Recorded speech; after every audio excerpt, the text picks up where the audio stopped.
The thing that I'm concerned about is that we've had all our eggs in one basket for some time now with the wealthy propping up aggregate spending in the U.S. And with tariffs coming on goods, it's going to disproportionately hit lower income groups, create that continued drag on them. The wealthy groups probably won't be there to pick up the slack in good spending. We're spending on services, right? And services aren't where tariffs are hitting.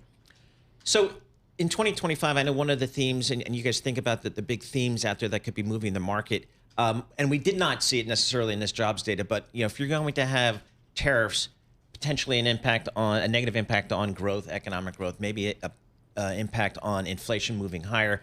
Changes in immigration also maybe having some inflationary and some growth issues.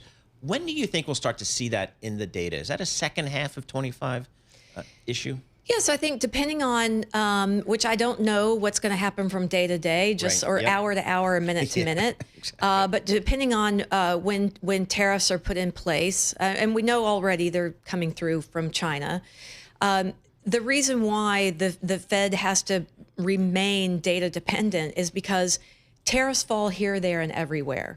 And you don't know how much of it is going to be absorbed by manufacturers along intermediate goods route or to final goods for consumers. And so you just have to wait to see what happens.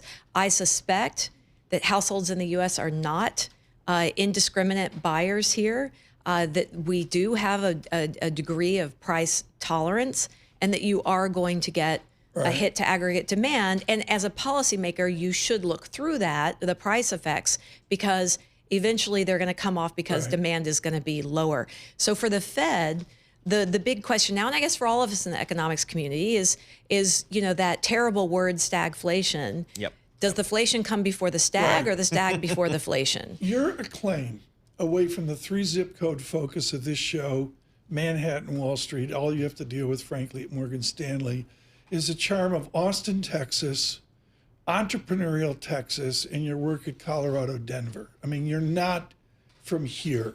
Can the rest of America withstand this tariff discussion? Do you look at America as one whole within the cacophony now, or are we separate, resilient, and discrete from the political fire and heat?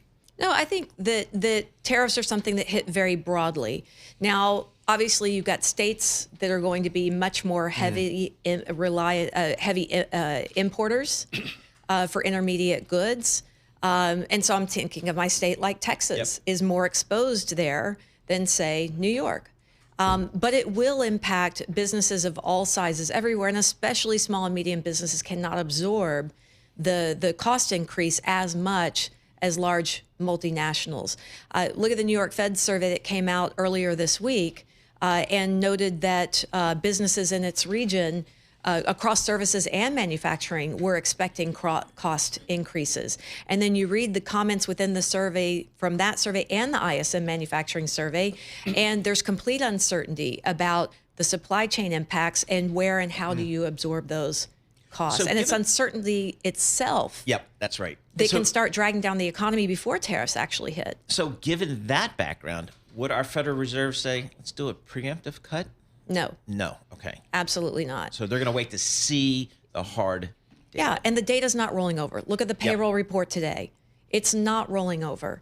And so what you need to gain consensus on the Fed to move is something obvious, so that these two sides, that those that would want to maybe do preemptive or think that rates are a little more restrictive than they should be versus those that think we're hanging out here in a perfectly fine level, something has to slap them across the face and say, oh my God, we need to move.